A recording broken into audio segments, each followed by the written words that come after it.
Welcome back to the Witch's Way podcast. I'm Kat. And I'm Jamie. And tonight is episode 75. 75. In our big, beautiful year of telling all of our stories, getting really deep into shit. And I was just remembering when I was driving down here, is that last week, last podcast, we got the knock on the door. And there was an interruption. It was kind of a weird podcast last time. Oh, that's when they came and told us the water was back on or something? Yeah. Well, and then right before we started, you guys, the lights flickered again. So we've got some nervous energies tonight because these are all these stories are so big. All these stories are so personal. These are our core stories that we've told ourselves over and over and over again. So each time we retell them and then to the world, it is a little intimidating. I quit telling this story. So tonight it's my turn because Jamie and I take turns telling something, that's really impacted our lives, who we are, how we became who we are, the challenges that we faced that turned us into the women that we are, and then how we grew from that, what we learned when we woke up, or I would say when I woke up. Yeah, your spiritual awakening. Realize all the shit. But so tonight's my story, and this is a story that I used to tell a lot when I was younger. It's the story of my parents and my childhood, and I'm going to be clicking, so I better. She's clicking and tapping. We've already removed the shoes. I'm very nervous. I get it. I'm super nervous about this, and I don't know why. But I used to tell the story a lot. I kind of used to live in it, I think. My parents. When you say you told it a lot, did you tell it to people or you told yourself? Like, was it an internal thing? I told it to people. It was like my origin story, Okay. And when I was younger, and I don't know if everybody does that when you're younger, you kind of like tell your background to people that you meet. Not everybody, not just the general public. Yeah. But definitely all my friends, all my close intimate partners knew this story, and it was just something that, and maybe that's because that's what I had up to that time too. That's what you needed to get out there so that maybe you could be more understood. That's what I understand about my own origin stories. You tell people that so they get like this insight on you. Yeah. It's perspective. Yeah. On maybe why you're, when you're young and before you have your spiritual awakening, why you're fucked up. Yeah. Listen. So this is my origin story. It starts, of course, like all of ours, with parents. And I'm of an age where my parents grew up. I'll give you a little bit of their background. My dad's was the ninth child. He was born when my grandparents were 42 years old, unexpected, and so all of his siblings were teenagers, and he grew up, I don't know if he was ignored, spoiled. I know they pawned him off on his sister, my Aunt Dixie, and my grandparents really resented them for that, because they gave Mike a hard time about it.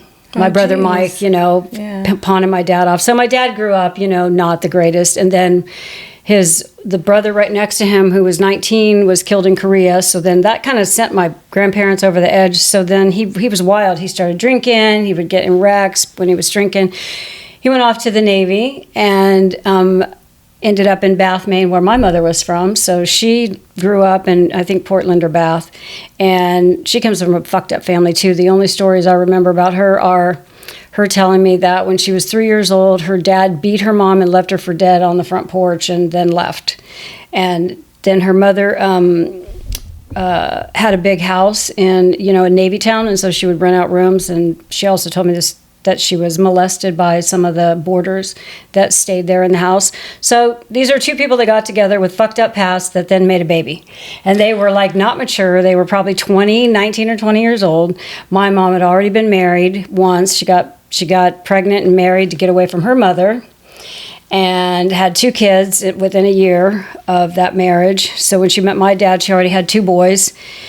And then she had me. And so between the drinking and all the damage, all the things that they hadn't dealt with in their life, that marriage was not going to last. And when I was like 8 months old, I think they split up around that time. And she was a single mom, 22 or 23 years old in 1959.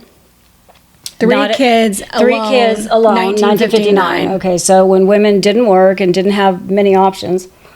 Didn't have identities hardly. I mean, you were your husband's property, sort of, still. Yeah, right? you still couldn't get credit cards. Women weren't in the workforce. All that stuff. If you're in my age group, you understand. You really get that. The people from that period of time. But anyway, when I was 8 months old, she left me with my grandparents, and I didn't see her again until I was about 3.5 years old. She left my brothers in an orphanage, and then I don't know what she did after that, because I didn't spend a lot of time with her. Getting to know her. Yeah. She came back. She left me with my grandparents when I was 8. And part of the story is, like, I've examined what happens to a baby when you separate a baby from the mother. Mm-hmm. Because I never felt loved I never felt that my mother loved me. She seemed like she was always mad and mean and, angry, and just, she was really, a disciplinarian. She was very hard-handed. She, two of my core childhood memories are, her cutting off all my hair when she beat my ass for beating my sister's ass, and then cut off all my hair and tried to, make me push me out the front door, walk down the street naked was her threat, and I wouldn't go. That was when I was like 10. And then the other time when Easter dresses, we all got dressed up for Easter, and Catholics, and when we came home from church, my dad's like, leave your shoes outside. Well, one of the dogs got a hold of my shoe and chewed the strap of it. And she beat the shit out of me for that and tore my Easter dress off of me. I'm like, what the fuck? So those are like two core memories of my mother. And she was a scary mom. She wasn't a loving mom. I don't remember love yous. I don't remember hugs. I don't remember bedtime kisses, any of that shit. So I never felt close to her. And then when I was 11, when I was 10, so my brother was 4 years older than me, Rick, and he started getting in trouble when he was like 12 or 13. Up to this point in my life, I did not know that my stepdad was not my real dad. And so when my brother started getting in trouble and they were like, yep, you're going to go live with Jack, that's your dad. It's actually my dad too, but I didn't know that. You're going to go live with Jack. So he went to live with them. Well, they showed up at my school, 6th grade, first day of school, and wanted me to come and live with them. Who's they? Your dad? My dad and my brother, came to my school and tried to convince me and my brother Pete to leave my mother's house and go live with them. And so we went home and told her that that's what we wanted to do. That was the first time I'd seen him, mind you. It was so weird. Your dad? That was the first time you saw your dad. That was the first time I saw 11 years old? Yeah, I was like, I think I just turned 11 because I was starting 6th grade. Or I was about to be 11. Because I'm, California, we were. Yeah, and I don't remember much about that except that it was pretty weird. But I was really glad because I wanted to get out of the house so bad. So I was kind of excited about that. Like, a place to go, like to get away from crazy Nancy. Yeah. Because things weren't getting any better at home. I was getting older, and she was still measuring my skirts so that they were 3 inches below my knee, and starting to really try to, I was going to be at the point where I was wearing a bra, and it was not going to be good. But anyway, my father and my brother came to my school, caught me and my other brother, and me and Pete went home and told my mom, and she was all dramatic and called my dad. And anyway, my dad's like, take a knife and stab her in the heart. That's what you're doing. Jeez. This is a whole one of those kitchen table talks where, he's making us feel bad. So, of course, convinced us that we didn't want to go. And I wanted to go, though. But I didn't have a voice to speak up. I didn't feel even safe to speak up because she was crazy. But the following year, that next February, one morning, she was shitty to me in the morning on my way to school, said something really nasty, nasty tone of voice, like all the fucking time. And I left the house and I had his address. I had my father's address. And I had his phone number, that's what it was. And so I left the house like I was going to school, but I didn't get on the bus. I went to the mall and I asked a hippie chick to hitchhike with me to the next town so that I could, because we had just moved, hitchhike back to my old town so I could go to one of my neighbors that I knew and call my father. And I did that. I met somebody, she hitchhiked with me there, and go to one of my neighbor's houses and say, can I use your phone? And called him and asked him to come and pick me up. And he was there in an hour. And so then I was with him for a couple of weeks. So that was my first runaway. And you were 11? I just turned 11. And that freedom that I had for those 2 weeks, man, I'll tell you. Because my dad was a partier. He had a girlfriend, he worked in a bar. Him and my brother, they were partying, my brother was like 15 now at this time. So their house was the party house. And I was like, this is the life I want. Oh, yeah. No more measuring my skirts. Shit. No more nasty comments. None of that shit, And of course, this was like, now we're talking about 1970, early 1970. So, weeds around and, people are... There's a huge difference between environments. And so if you were to go home to your mom, this would have been the restrictive, abusive, like squash your soul. Whereas in this other place, you would have been able to spread your wings and fly. Like you would have been able to at least explore yourself, because this is the coming of age story, right? You get into your teenage years and you've got to learn who you are. Yeah. And who you would have been being in a place where you're so repressed, beat down, kind of tortured in a way. Yeah. I don't even know what that... I can't, it's hard to imagine if you had stayed. If I had stayed with that. But here's the rest of the story. So, of course, he contacted my parents. Jack did. That's my father's name. And he contacted George and Nancy. That's my mother and stepfather. And he contacted them and let him know that I was with him, and he wasn't bringing me back. And they started threatening him, and then eventually got a lawyer, and they're like, well, if you don't bring her back, we're going to charge you with kidnapping. And so after 2 weeks, I went back. Yeah. And I don't think I was ever the same after that, because that was February, and of course I wanted to leave. I was like, why can't I live with him? And knew you could. You had been given this taste of freedom now. Why can't I live with him? And it was because he's not stable. He works at night. He works in a bar. He lives with somebody. This is 1970, mind you.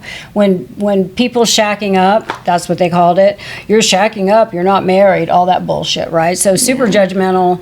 And that's what the courts would end up saying eventually, that was the reason why I couldn't live with him, because he didn't provide the stability that a child my age needed. And unfortunately, what they can't see is what you were going to be provided at the other house was like lots of abuse, like they didn't take into account that shit. Well, they didn't know any of it. And I didn't have a voice. It never would have got found out either. And there would be no way that it could be found out, because it wasn't the kind of abuse where I was going to school with bruises. I mean, the fits of fury that my mother would go into and either beat us or threaten us or just berate us, that wasn't an everyday occurrence. It would build up over, I don't know. I don't even know how often this shit happened, but I know that I didn't feel like she loved me. I really thought she hated me, honestly. And years later, she had the nerve to tell me that I was her favorite, and I'm like, what? Because that is not the childhood that I remember, feeling like a favorite. Fuck, are you kidding me? She's crazy. Anyway. She's crazy. I'm just... Yeah. So I'm not really doing a good job. I feel like I'm not doing a very good job of telling this story. You are. Right now where we're at is you had to go back home. But anyway, so the thing is, like Jamie's right, because, I wasn't beaten.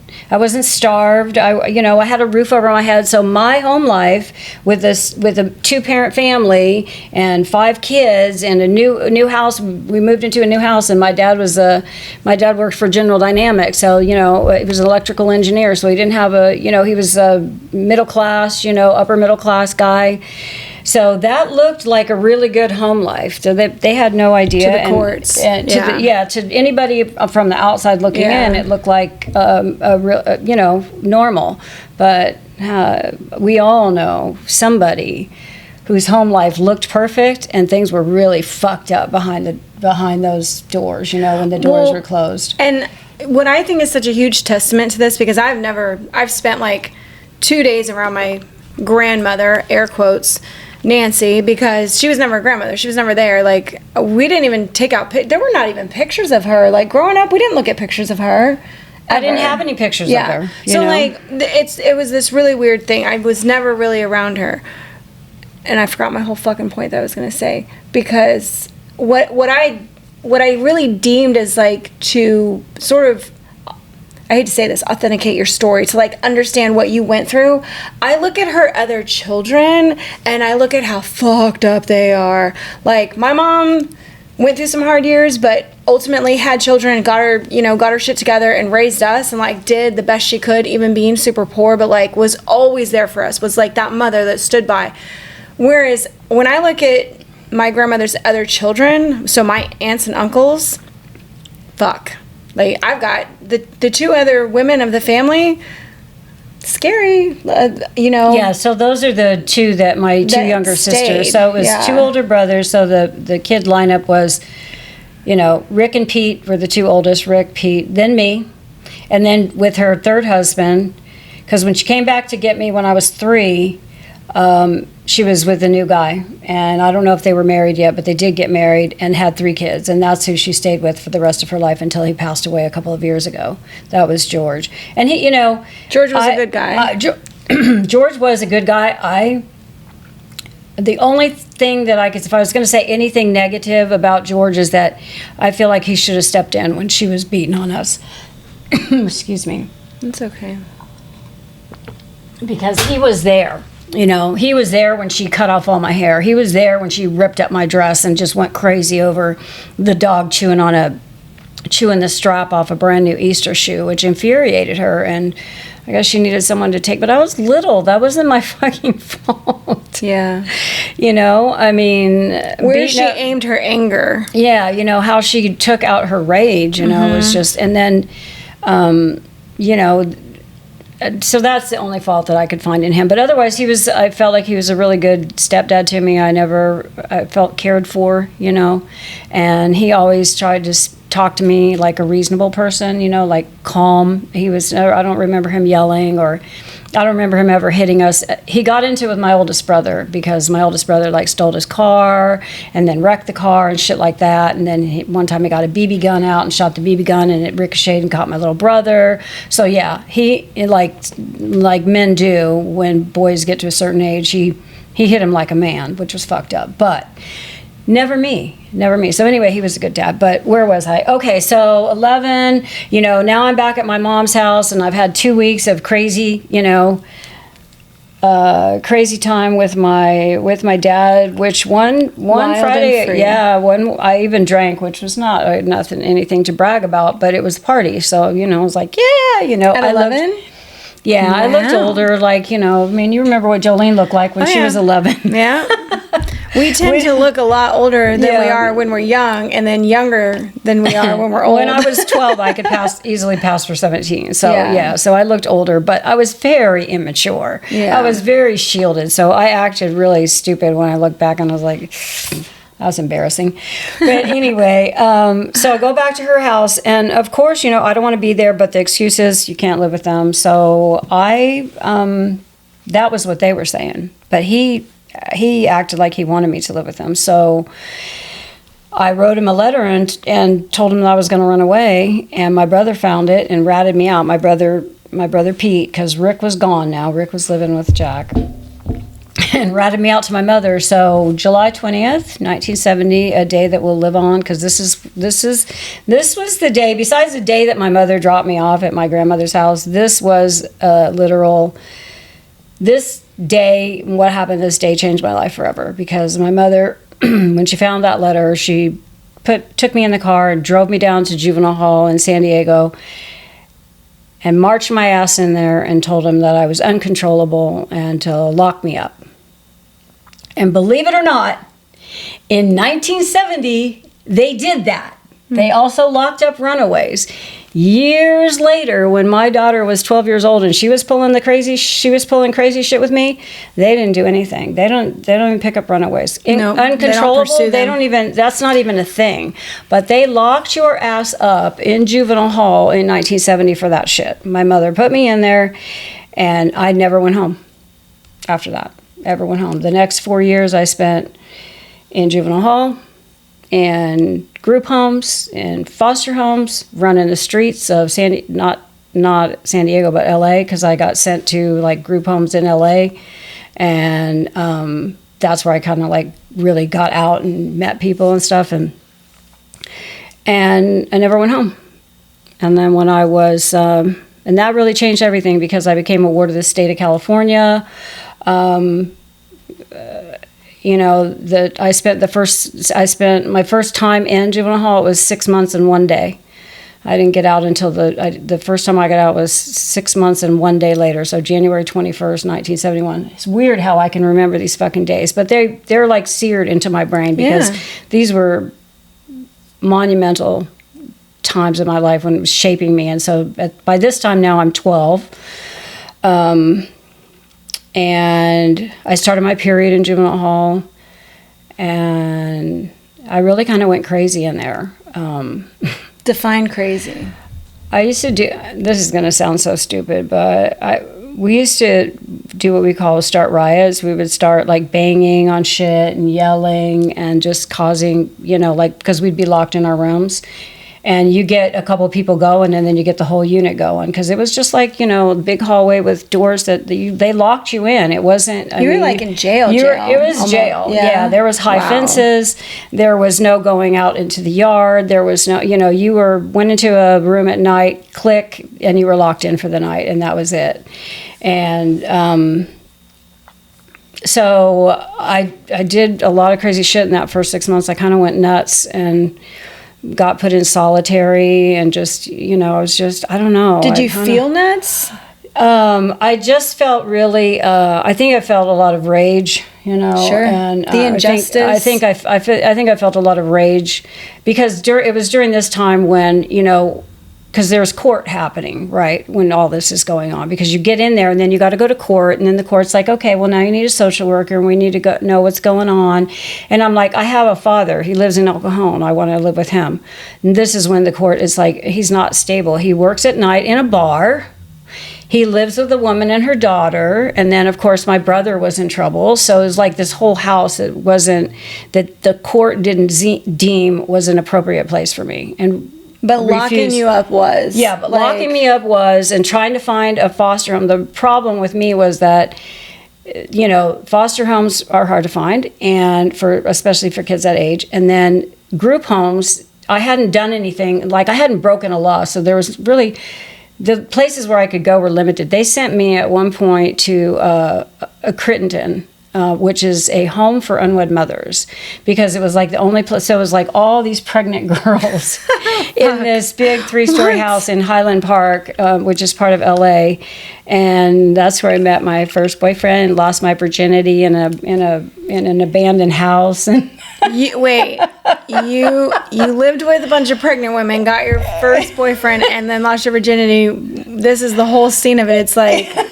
Yeah, he lived up the street from it, and I would sneak out at night and then sneak into his house. He had like a basement room, and I would sneak in there. And one morning, we fell asleep, and when I was sneaking back down, the next door neighbor saw me coming out, and I'm in my nightgown, because if I get caught going out of Crittenden, I would just be like, oh, I was just taking a walk or whatever. Because in Crittenden, you weren't locked in. It was all open. You could leave anytime you wanted to, really. So I would sneak out and go up the hill. But the neighbor saw me and told my boyfriend's parents that he saw me. And so I got an ice pick and stabbed his tires. I'm just glad you said tires at the end of that, because I don't know that story. This is a new one for me. Now she's ice pick mom. So, love it. So, at this point, I think I'm a little... I get real wild. For the next couple of years, because once I had sex for the first time, then I became really promiscuous. I was willing to try anything, drugs. I was hitchhiking all over the place, because this is early 70s. It was still safe to do that, semi-safe, safer than you wouldn't do it now. But and every time they would put me somewhere, I would run away. So they put me in the first time I got out. I think they sent me to a foster home, and I was there 2 months, and I was like, yeah, I don't want to be here anymore. I'm going to leave. So I just ran away. I was like, yeah, I don't want to be here. What it feels like is that for so long, at the early part of your life, you had you got no input on your life. Everything was super fucking controlled. And then she got you locked up, and like that was the ultimate control, right? Now you're behind bars, and she's not even there doing it, but she did it. Yeah, but the thing is like you get exposed to so many other girls that were bad girls, because I was the baby compared to them. They were all like 15, 16 years old. There were no 11 and 12-year-old girls in there with me. These girls were all, you know, What did they think about you being so young and being in there? You know what? I don't think they realized, because I didn't look that young, and we didn't talk about age. But, you know, I mean, the oldest girls, like the 17-year-olds, they had different units. So they did group us together. It was like 3 units for the girls. And they did group us together. So at least the youngish. But I bet the oldest, you know, I bet it was 15. And then like the 16 and then the 17, close to 18-year-olds or something. Anyway. But yes, I got exposed to a lot of things. And I remember my parents one time coming to visit me, and I told them I'd used drugs, and I'd never used drugs in my life at that point when I told them that. But you know what? The look on their faces and the pain that caused them, yeah, I got something then. I got something out of that, and I was not sorry, which is just awful. So anyway, it's not like being able to look at it now. Can't you see what, like, I know you're telling the story from your perspective, but I'm listening to it, and you can see where you are trying to reclaim some kind of power for yourself, of your life, of your own essence, of your own identity, of anything. And the fact that you really didn't do anything wrong. You didn't do anything wrong in the first place, right? For all of this shit to start. And it reminds me of that movie, White Oleander. Have you ever seen that movie? Michelle Pfeiffer? Yes. Yes. Mm-hmm. Fucking love that movie. Yeah, she's the one with the Astrid. Astrid, the daughter, yes. Yeah. And the group homes and the things, and then like she finally gets to this one place, and she goes with, you know, like the woman who is going to basically teach her the most about life. Like, you've got to try everything, because she was really sheltered, and she was able to have a life that was sort of, she was kept the way her mother wanted her to. And yet her mother criticized her for that. You know, it was kind of fucked up. There was like this not a great relationship, even though her mom was like, you're my everything, blah, blah, blah. Yeah. And then she goes in with all these people and gets kind of hardened by everything. And when her mom finally sees her, right, I imagine the scene, because you just said you told them you used drugs. When Michelle Pfeiffer's character sees her daughter, she's got like dyed hair and lip piercings, and she's all dark and gothic and like smoking cigarettes and looks fucking hardened, and she's just like, oh my god, like, isn't this what you wanted? You did this to me. You didn't want me to be with somebody safe and soft, and like, you wanted me to learn something. Yeah, here's what I learned. I don't know that my parents expected what happened to me, because you know, what did they think was going to happen? I don't know what they thought was going to happen. I don't know what they thought would, if I would like learn my lesson and want to come home. But I'll tell you something, once I was in there and I was in front of a judge, I was like, I don't want to go back there, you know. Or I mean, I don't even know if that was an option for me, because I can't remember. I just know they started looking for places to send me. But the first 6 months that I was there, I gained 30 pounds, because I used to, the first 6 months, so I got fat, you know. I was just little thing. I was probably 5'2" at that time. So, and that made me look older too, you know, having that extra weight on me. And I never lost that fucking 30 pounds, and that makes me so mad. I wonder if I would have had to struggle with my weight as much as I have if it hadn't been for that first 6 months in juvenile hall, because they fed you like mashed potatoes and bread, you know, all the starches and stuff, and you could have as much as you want, and dessert and all, you know. They fed you too well, you know. They fed you rich. With rich like calorie foods, and you know, and you weren't doing that much, right? Because you were locked up, so you weren't like running around playing. I mean, if I'd been at home, I would have been up in the groves. I would have been riding my bike. I would have been doing things that kids do, you know. Been doing stuff at school. We went out and had PE and shit, but it was like jumping jacks and whatever, you know. Not a lot of physical activity. Yeah. So anyway, you know, I went to the foster home and ran away and ran away from there. And every time I would run away from someplace, if I could have run away from juvenile hall, I would have. You couldn't get out of there. But each time they would put me someplace, I'd be like, yeah, I just don't want to be here anymore. I'm just going to leave, and I don't really give a fuck what happens to me. I eventually, anyway, ended up in Crittenden, and kind of Crittenden in LA is where I got really exposed to like a shit ton of stuff, because we're talking about like near Pasadena. I was near Pasadena is where I lived, and a lot of wild girls, and they all lived around there. So I met people, I learned things, I met guys, I started trying stuff. I was, the boyfriend didn't last, the first boyfriend didn't last long, so there were others. At one point, some girl at the Crittenden, I can't remember how long I stayed there, but some girl there thought I wanted her boyfriend, and like this whole group of like 30 girls got me in a room and like, you were flirting with Donna's boyfriend or some shit. And I was like, what? No, I wasn't. And they beat me. They like gang jumped me. Yeah, they jumped me. And they were pregnant. You got beat up by pregnant women? Oh my God, how do I not know this story? I remember the littlest one. The littlest one was probably like 4'11" with a big belly, and she was like the leader of the pack. Oh my God. Not Donna's boyfriend.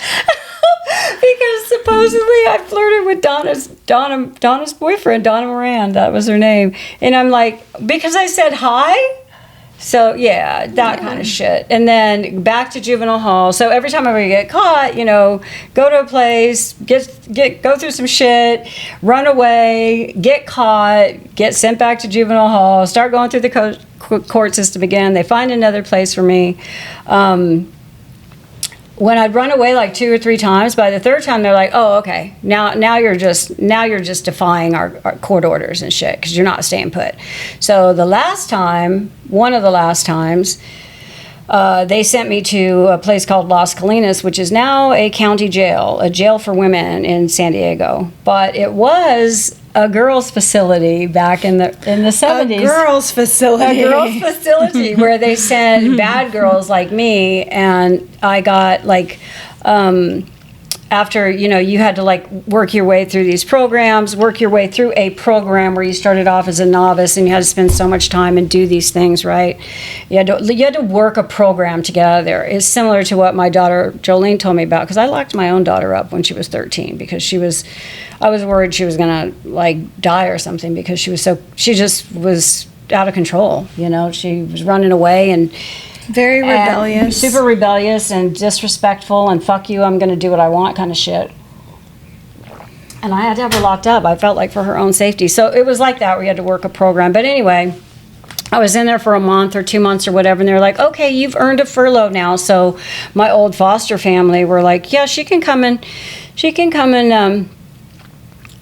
stay for the weekend. We'll pick her up on Friday, bring her back on Sunday, right?" Yeah. Saturday morning, this was in San Diego, and Saturday morning, I got on a bus and went to LA. And fucking ran away. And I was 12. It was coming up on my 13th birthday in a couple more months. And that time, all the other times I had run away, I always got caught really quick. I was never gone very long. Well, this time when I ran away to LA, back to my old neighborhood where this Crittenden was, and where I knew people in Highland Park, I was on the streets for 2 months, and a lot of shit fucking happened to me. One day I went to Griffith Park, and I got in a car with 4 guys, and I ended up getting raped by all 4 of them.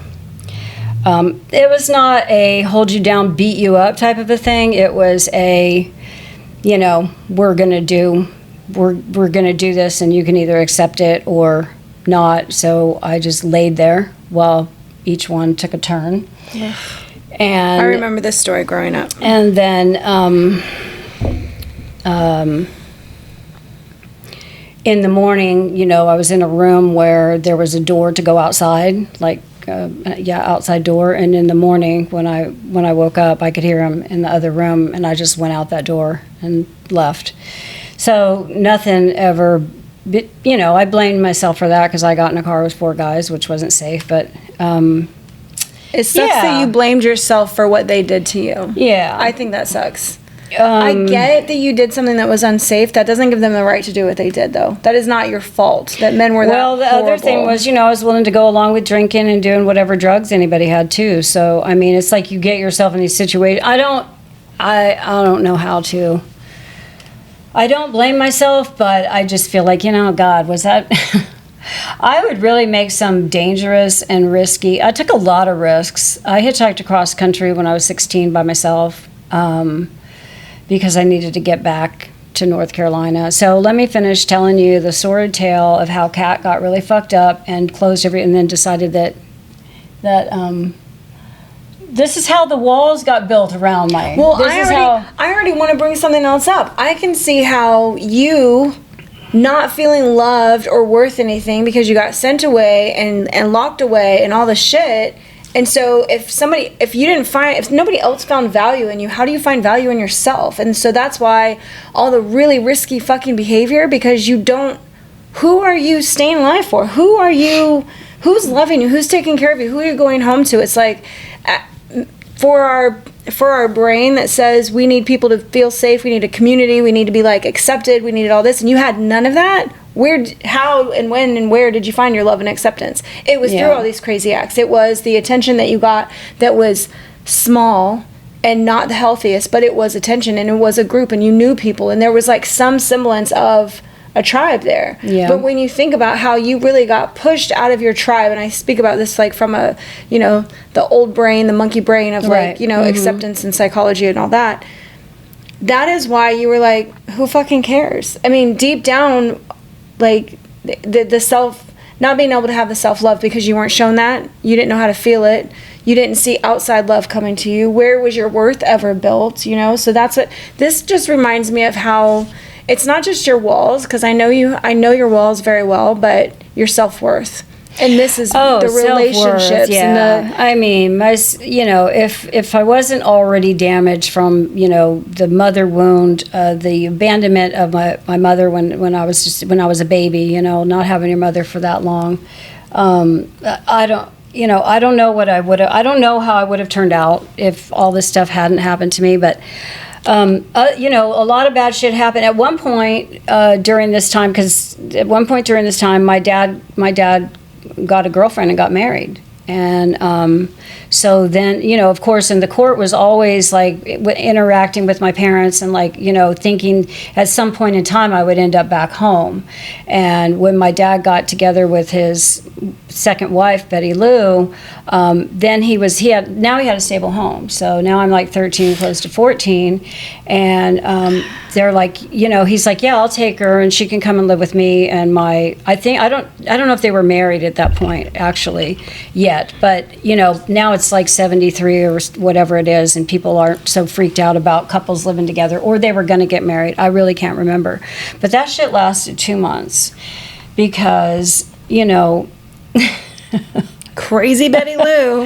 I met her in person. Because she had a lot of problems. She had a lot of health problems and stuff. Like she had a miscarriage while I was there. I lasted 2 months with them, and which was about my duration for everywhere except for juvenile hall, through these years, for these like 4 years, I just want to call up all your other 2 month things, switching your house around all the time, moving places. That is not unique to just then. You still have to have things different. Patterns. Now, every like 2 months, there's got to be some shift. There's got to be some movement. We got to move some shit around. You're we need to change your color. You're not wrong. That's interesting. But anyway, Betty Lou was not well, or she was a hypochondriac, but whatever the case was, she had drugs, and I got into her drugs, and me and my friend, this time I'm living in El Cajon and going to Ballantyne. It was a junior high school instead of middle school. They didn't call them middle schools then.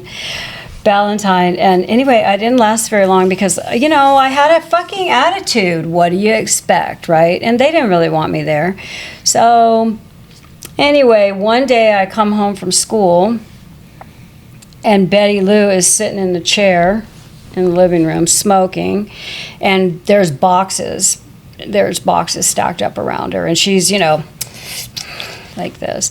And I just go into my room, and my father comes home from work, and he comes into my room, and he's like, yeah, Betty Lou says it's either you or her. So yeah, so bye. So took abandoned by his second parent. So took me back to juvenile hall, or however I got there. I don't remember at this point, what the process was, but basically that was the end of that. And 50 years later, that bitch was still like, you blah blah blah blah blah. 50 years later, she was still holding a grudge when I went to see my father and close that chapter of my life. a few years ago with the girls. We went out there.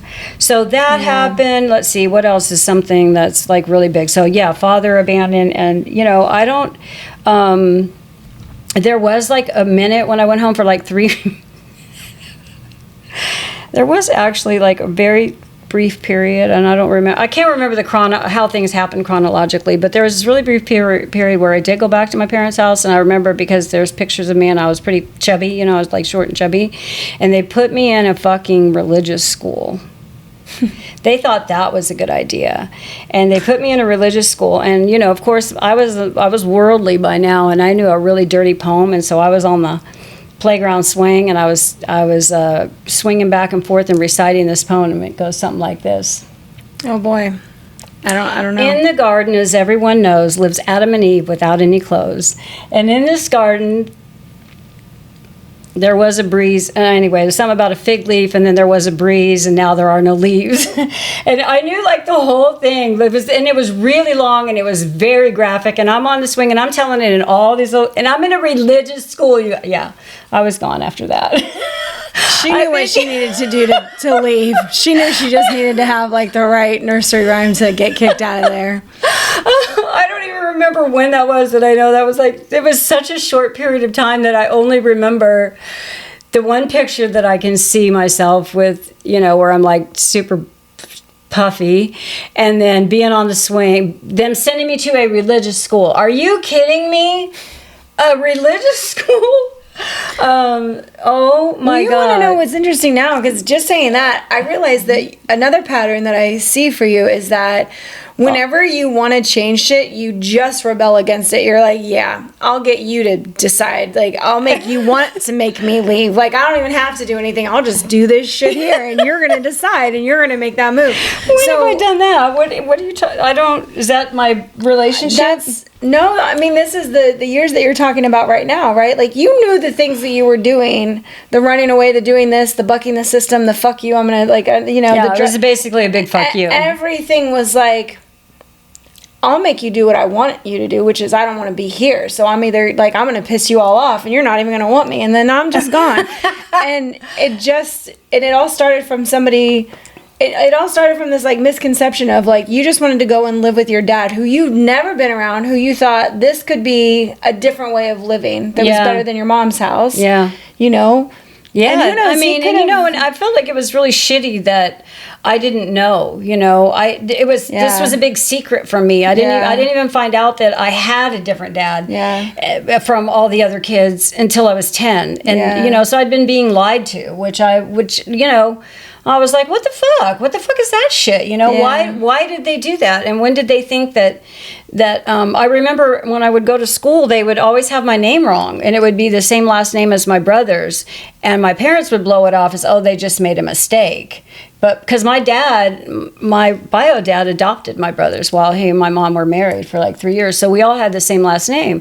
But my parents enrolled me in school under my stepdad's name, but every year when I would get there, it'd be like I'd have my brother's last name, and I would be really confused about it. And then my parents would just be like, "Oh, they're just getting it confused." So they had the opportunity to tell me, you know, and they never did. And I don't know what the big secret was, except that I know that my mother and father, bio mother, bio dad, really ended up hating each other. And used me as a pawn to get each other back. Like, I think my mother's whole thing was she wanted to keep me away from my dad because she knew that's what he wanted. It really didn't have anything to do with me. It was she wanted to hurt him. And you know what? And he would do things to hurt her too. You know, like it was, yeah. Yeah, because there was one point when you were little that you were with your dad because you had seen Mike when he was a baby. You were with your dad. Oh, I lived with my dad. Yeah, and Nancy came and said, "We're just going to take her," and then just fucking disappeared with you. Yeah. So back to when I was, like I told you guys, I'm not telling the story very good, but there's just a lot to it, so we have to jump around. And I don't tell the story anymore. I used to be able to be like, yeah, this is what happened, and I could run right through it from start to finish. But now it's been a lot of years since I've told it. It's been and even. with that, some of the things chronologically how they happened, I can't remember. It's been too long ago. But when I was, I told you when I was 8 months old, she left me with my father's parents, my paternal grandparents. Eventually, my dad came and got me took me back out to California. He was living with a woman. She had a child. She had a little girl who was a year younger than me, and then she was pregnant with my brother, and you were there a little while. And I was there for a while. Yeah. I don't know how long because nobody can remember. And, I didn't have a relationship with my father later either, so I could never ask him. And I didn't have a relationship with my mother, so, I never got a lot of the stories. I don't know. But that's another thing is like your origin story has so many holes in it. How do you know who you are when you don't know what you come from, what happened to you? Like that, I think that alone really fucks with people. Like when you don't know your story, like where was I? What did my childhood exist of? Where have I lived before? I feel like we need to know that as humans, and this is why, like, Cameron's dad's adopted, so I watched that happen with him. He has 2 other siblings that are adopted. I watched their story about just trying to figure themselves out. So listening to yours, even though it was like your bio parents, there's still so many gaps because of the games they fucking played using you as the pawn. Yeah, so using, and also, I left. I was so young when I left that the conversations that you start having with your children as they start to mature and as they come into their teenage years, I never got that. Yeah, so I never. Guidance, real. I didn't get the guidance, but I also didn't get to, I didn't get any feedback from them. There was never. I know with my own children, I told my children all my stories, right? And we would sit around and talk, and they knew everything. I felt, they knew my story. They knew the whole story of my life, which is part of their life, and all of our lives. And she could tell us everywhere we live, things we've been through, good and bad, and. We knew it. We knew our origin story. Thank you for that. You're welcome. Yeah, thank you. But when I was about 3.5, my mother came to my father's house and showed up at my dad's house. He was living in Imperial Beach in San Diego, and he was working, and his pregnant girlfriend was there. And they took you when she was home. She was like right just about to have my brother. I think she was like, because my mom said she was like really big, right? She was really big and pregnant. And anyway, she came there that day and said she wanted to take me to the zoo. And so Ingrid, that was her name, called my dad at work, and he's like, yeah, okay, she can take her to the zoo, or they talked or whatever. So she left there with me. And took me, and they took me to San Francisco, where she lived with her new husband, my youngest sister, and then my 2 brothers. She gathered them up from the orphanage, and I never saw my dad again. And of course, I had no memory of that, but she just. But Ingrid did, you guys, and cool story to just throw in a fact. We did 23andMe, found Mom's brother that she didn't even really know she had. She kind of knew it, but didn't really know it. I knew, but I could never find him. I didn't know his name. I didn't know his name for sure. So, and it turns out it's not the same last name as mine. And he lived in Florida. We met up with him. I have an Uncle Mike now. It's fucking cool as shit. And we got to meet Ingrid, who expressed, I got to watch their whole reunion when she saw my mom again. And she said, it tore me up for years that she took you and I had no idea what happened to you. I never saw you again. And she felt guilty about that for years. This is another thing that my air quotes grandmother did to other people and fucking hurt them, like emotionally just wrecking people's lives, Yeah. Yeah. Hard to forgive her. It was funny when I met Ingrid for the first time, after not seeing her for all those years. She came up here with Mike, with my brother, and when she saw me, she's like, you look exactly the same. The eyes haven't changed at all. Aww. Yeah, I remember how emotional it was. It was gosh. It was very emotional. Yeah. Okay, so have I left out anything really important? So now we're to the place. Go ahead. Well, because I'm getting to my last, because there's one last thing that happens with my parents before that's it. Oh, so there's okay. one more chance, one more opportunity that my parents, and I'm talking about my mother and my stepfather, I give them one last opportunity to fucking do right by me. I guess you could say that. Tell us. Okay, so after the 2 months in LA living on the streets, I get caught. I'm living in an abandoned house, staying in an abandoned house. So I was very crafty though. I would, what was She it? says that while pointing her toe, shaking her leg. Like, I was very crafty, Well, though. not crafty. There's I say pride there. I crafty, like that. wily. I used to, the way that I survived Outwitted. the way I survived was, for food, like I would get in trash cans of the Hostess store behind the Hostess store. Hostess? Like Hostess Twinkies and shit like Oh that. my Yeah, gosh. and back then they didn't try to like cut everything open so nobody could get It was your all food. in So it was packages. get food out of the trash can, steal clothes out of people's dryers so that I would have clothes. Just at one point I got really sick and stayed in somebody's basement for like a week, and I think I had mumps or measles or something. And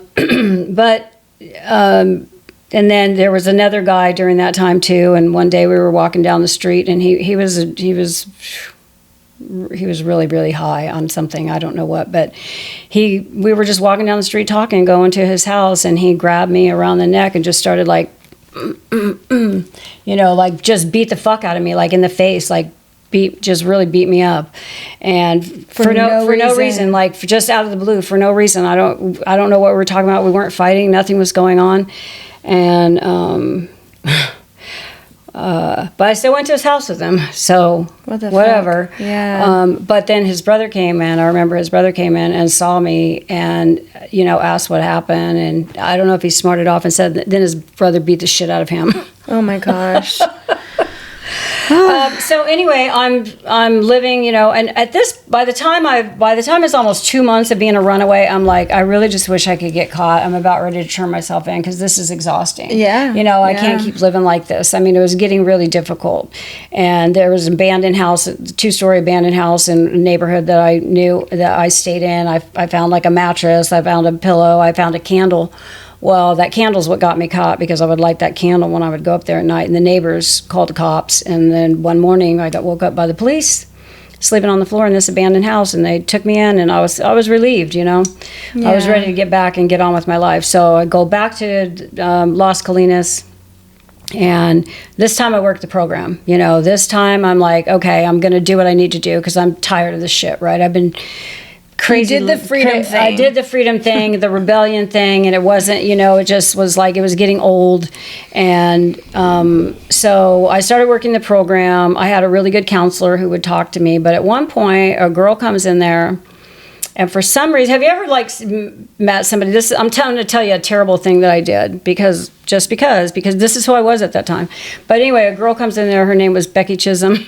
Becky, if you're out there, I'm sorry. I know it doesn't matter, but it could matter. I mean, I don't know if it matters. I mean, I know it doesn't change anything. But anyway, as soon as I saw this girl, I instantly didn't like her. And when I say didn't like her, I mean, I just hated her, and for no reason.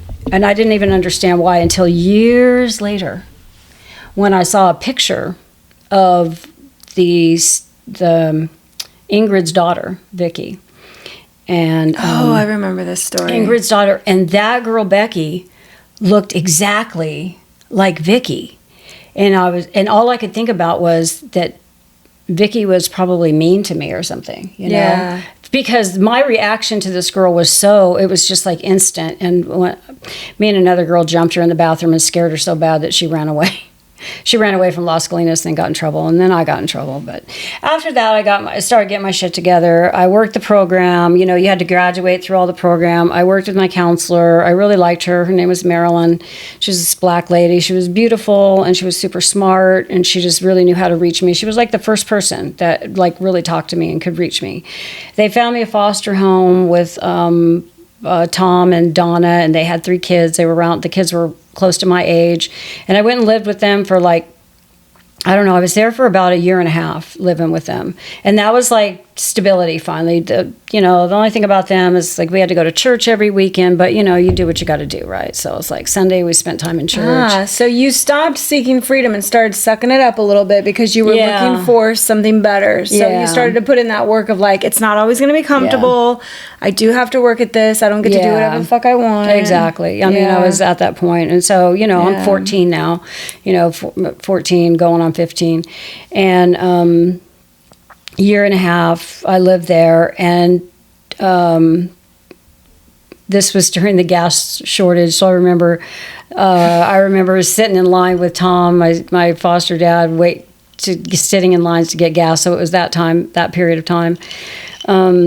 But anyway, one day I go over to spend the night with a girlfriend, and my foster brother shows up and says, or foster parents or somebody, one of them came and told me that they were leaving, that they were moving out of state. Well, I was a ward of the state of California, and I could not go. I could not leave the state. They were leaving because he lost his business. Of course, I didn't know all the shit, because when you're a kid, you don't know what's going on in the house. Yeah. But he had lost his business. He had a concrete pumping business. He failed at it, and they were just going to run. They were going to take their family and just move to Colorado, and they were like, but you can go and live with Uncle Ronnie over here in Santee, in this town over. I knew Uncle Ronnie. It was Donna's uncle. I knew him from church, and so I knew the family. And I was like, and I was like, okay, well, what choice do I have, right? I have to go. I mean, I don't really have a choice but to go live there. So I go live with them, and that's when I met Jamie's dad. Yay! He was my neighbor. Enter in my dad. You guys were 15. He was my neighbor. We were both 15, and we really liked each other. Not like boyfriend and girlfriend, because I was still chubbo. I never was able to lose the weight. Don't say you didn't like each other because you were chubbo. First off, well, he was really cute. He was super cute. You guys had a chemistry that was undeniable, no matter how much weight you carried. Don't just immediately put yourself down. We had a lot of fun together. We got high together. We skipped school. I taught him how to drive. I used to steal the foster parent's car. I fucked the foster sister's husband. What the fuck? You fucked a husband when you were 15? Oh my God. I hated the fucking family. I hated that. I hated those people. They were so goddamn religious, and everybody just wanted to try to fucking control me and everything that I was doing. Well, he flirted with me. He was making footsies under the table, and I was just like, oh, okay, whatever. So yeah, so that happened, and then let's see, why did I run away from there? Oh, I know what happened. So Rick, her dad, he ran away from home, and I snuck out in the car one night. I took their car one night and went down to the beach to see if I could find him, and I drove on the boardwalk, and I got a ticket, because you're not supposed to drive on the boardwalk, evidently. And so then I knew I was going to be in big trouble once they found out that I stole the car, so I ran away. All right, it was like, I can't stay here anymore because they're just going to lock me up. So I ran away. And I was staying with somebody, and I wrote my parents a letter, Nancy and my stepfather, and asked them if I could come home. I was like, I'm ready. I'm ready to come home. Can I come home? They showed up at the apartment that I was staying at, and they're like, got me in the car, and they're like, yeah, no, you can't come home, but we're going to send you to North Carolina to your grandparents' house. And so they put me on a plane and sent me across the country to North Carolina, to my grandparents' house. And mind you, my grandparents are like 80 or something at this point, right? And that's where I lived for the next year and a half, until I graduated high school, and then I got out of there. But the first summer that I was there, my foster family came back from Colorado. They went to Fresno, and so I went out there to see them, and I was like, I want to stay. And they're like, you can't stay with us. You can't live here. And I didn't have a way to get home, and that's when I hitchhiked across country. Nothing too terrible happened. Some happened, but it doesn't matter what it is. But anyway, that's the only way the last year and a half of being 16 to 17 and a half, I finally went to school, decided I was going to graduate, got a job, bought a car, had some stability, even though my grandparents really couldn't handle me, so they sent me across the street to live with my aunt, which was the one that raised my father. So now she's having to raise his daughter, who's really rebellious. Fucking crazy. First off, the way the family is just let's just mix up these kids. We're just shuffling cards around. We're like, I don't want to do this. This is, you take this kid. No, we're going to do just what God. The fuck? Yeah, so that's my crazy fucking life. And when I finally got out of there, when I graduated high school, I was like, I'd been waiting for the day to turn 18 so I could finally control my own life. And as soon as I graduated high school, I left, and then that's the rest of the story after that becomes a whole nother story, because that's when John's father comes into it. So let's back up to some of the things that I want to talk about. So that was a crazy, disjointed story, and I'm sorry, and I hope you could follow it.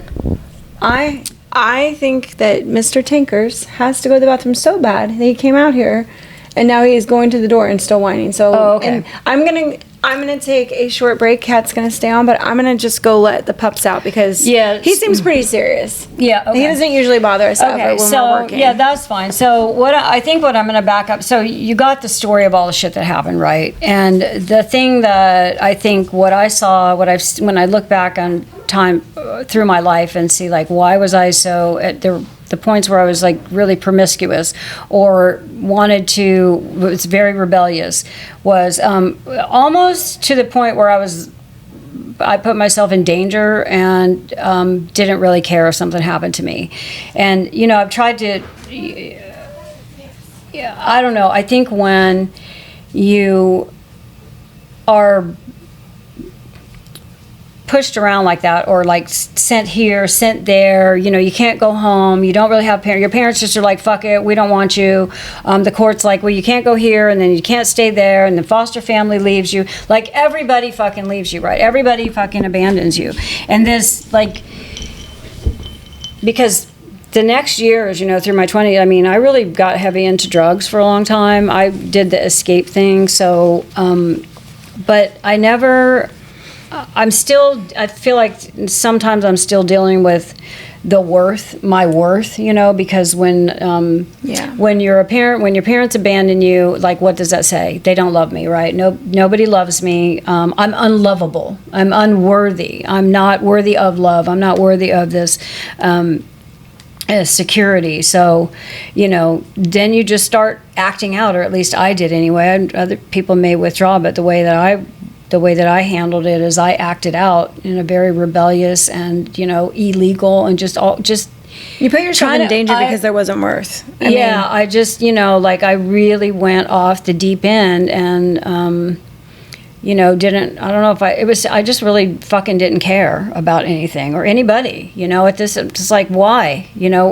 People don't care about you, so why care about them? So then I had kids, and let's see, what did I, so what I was talking about was like when you're abandoned by your parents and also like all the moving around, all the like, no stability. You can't stay here, so no stability, no love, during these years, like who loved me during those 4 years when I was, from the time my mother left me in juvenile hall until I went even to North Carolina, like there was nobody that was nurturing me. There was nobody that was being like, Marilyn was like the closest thing that I had to somebody who actually showed me that they gave a shit. Marilyn, my counselor that was in Las Colinas, who actually talked to me and, tried to help me fucking understand some of the things that I was doing and how I needed to change, and why what I was doing was so damaging. And, at that point, I liked her so much. I was like, I want to be a psychologist. I should have followed that path. But, the crazy still went on because I was not healed it took me such a long time to heal from all of that and to get past it or not. I don't even know if get past it is the right word. To like accept it and not blame myself and realize that my parents were damaged. They were fucked up. They were also, they had their own damage. It's the trauma. It's the generational trauma, right? From one generation to the next, this trauma is passed down. And when I had kids, the one thing that I said before I became a mother was, I will never be like my mother. I will not be her. That was my one fucking goal when I was going to be a mother, was to not be my mother. For my kids to know that I loved them. And I did that, but that also carried some weight with it too. But that's another podcast. Well, one of the things that I think of when we're explaining this story, if anybody is really feeling connected to understanding what Kat's been through and sort of like, I've been through the same shit, where do we go psychologically to understand stuff? Where does it show? Oh, there we are. There's our time. Okay. I thought it was over there. I'm like, are we recording? Just an hour into it, we check if we're recording. I was to see what time it was. Like, oh my God, that was like an hour of me talking. So, okay. I would like you to come into this now because you've got the psychology background. This is the Maslow's hierarchy of needs. what's funny is like you wanting to be a psychologist, that's then what I went to school for, because I needed to understand psychologically what the fuck is wrong with everybody else. Not me. No, I'm perfect. there's my fucked upness, right? Like I believe I'm just perfect and everybody else is fucked up. Love that for me. Not truly. I know my issues, but it's like I act with such honor and integrity, and I wonder why other people don't. And I was like, why does nobody ever, like, what is wrong with people?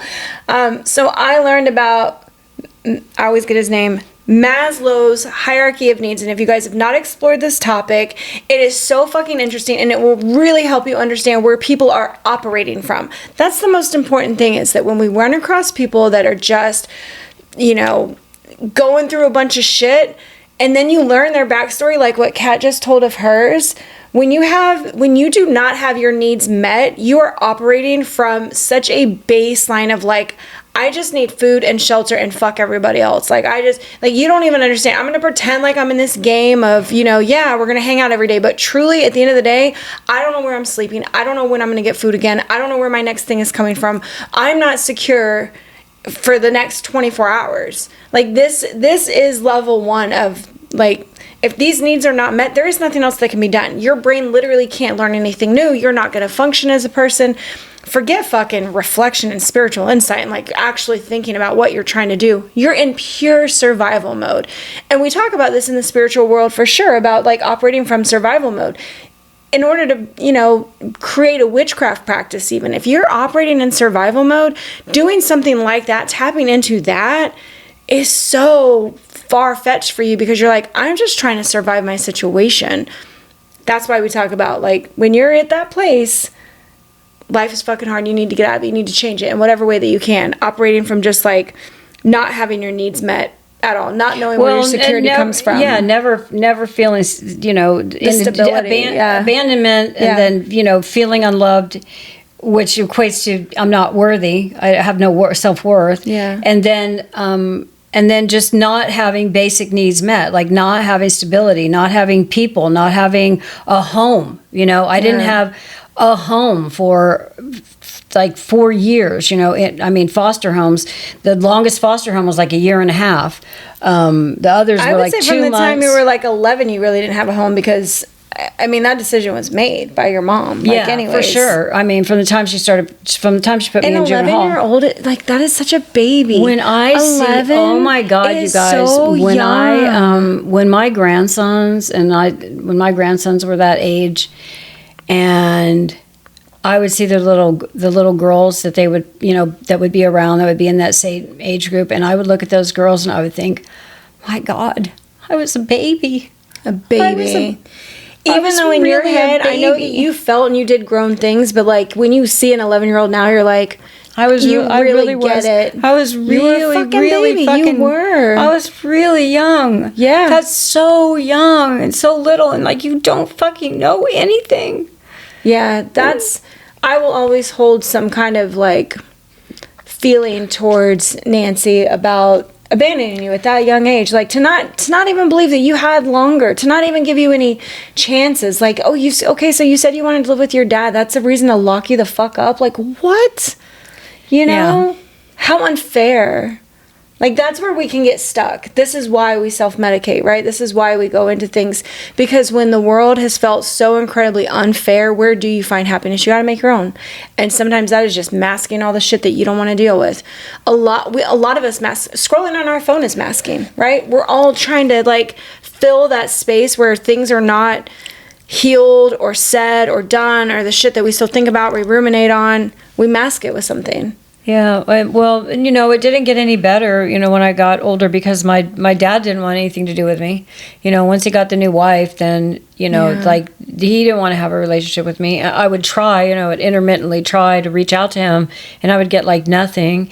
My mother, you know, we would go in and out. And what she would do is, you know, as I got into my adulthood, is she was very judgmental. So if I wasn't living exactly how she thought I should be living, she would be like, oh yeah, you're cut off, you know, like I did not want nothing to do with judgment. Me. Not want me around the other, because, you know, when I was 18, 20, early 20s, my siblings were 4, 5, and 6 years younger than me. I mean, not 4 or 5, 3, 4 and 6 years. Those were the 3 younger siblings, and they didn't want me around. They didn't want me like fucking influencing them.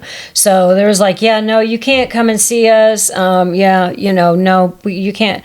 I mean, they didn't say those words, but that years later, I would figure out that. So my relationship with my parents never.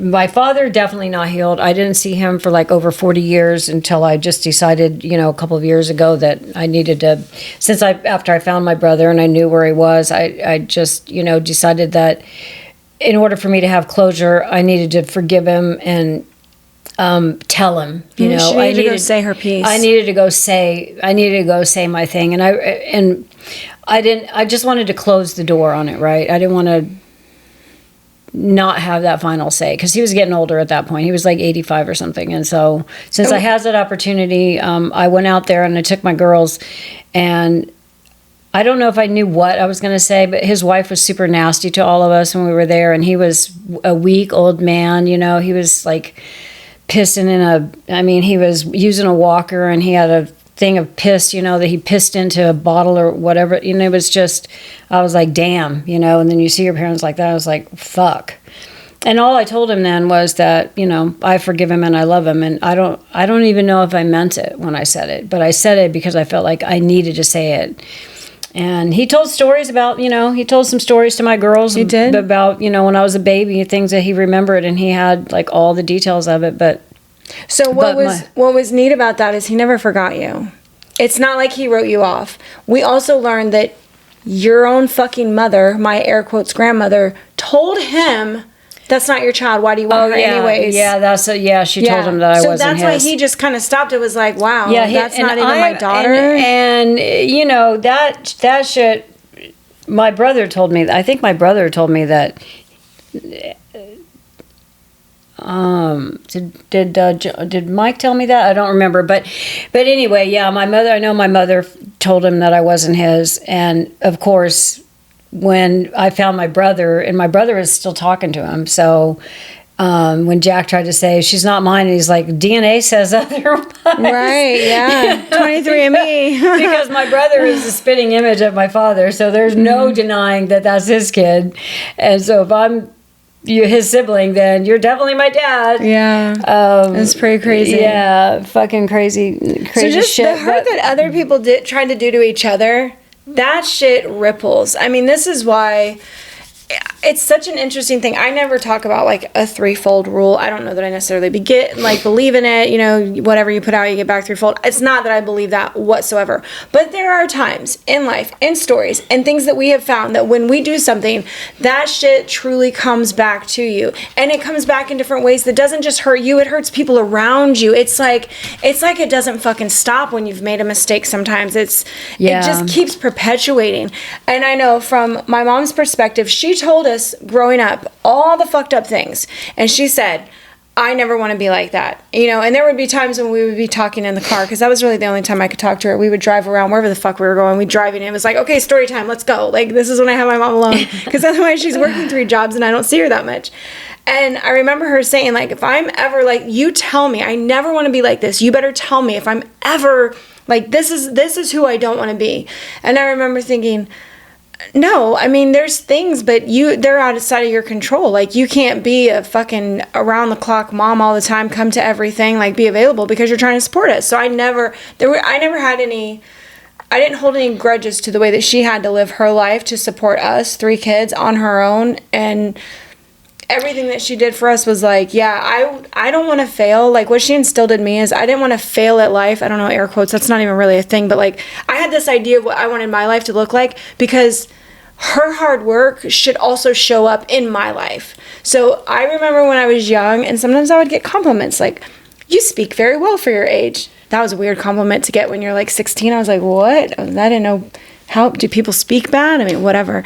But I gave so much credit to my mom until I was and probably till when I got out of the Navy at 25. It was just like, anytime somebody would give me a compliment about my integrity, my, like, the way that I operated, something to do with just my morals or values, I was like, yeah, I had a good mom. That is the way that I used to think her. And that's how I fixed my shit. Although I did pass some things on. You know, my children are all different, of course, like children are. And you know, how I was a mother with one was different than, you know, they were different people. So you mother them a little bit differently, or your relationship is with them. So I do feel like I see some of my mother and my youngest daughter. And I see us battling, you know, kind of like, you know, going head to head, we're mirrors, actually. She's my mirror is what it is.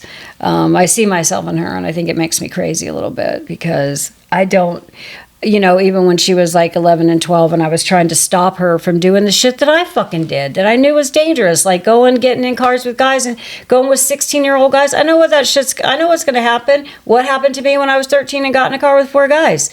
What the fuck, you know what I mean? And I tried to stop her, you know, I tried to stop it, and she was just super rebellious, and she was angry, and as much as I tried, but it would piss me off, you know, I kind of felt that when there comes a point when you're raising children where you no longer can control them, because you can't pick them up and put them in their room or spank their butts.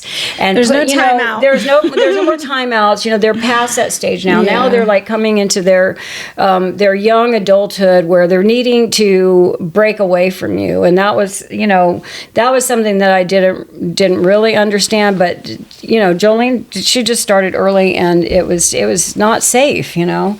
But seeing it was like a fucking repeating pattern. It was just so weird.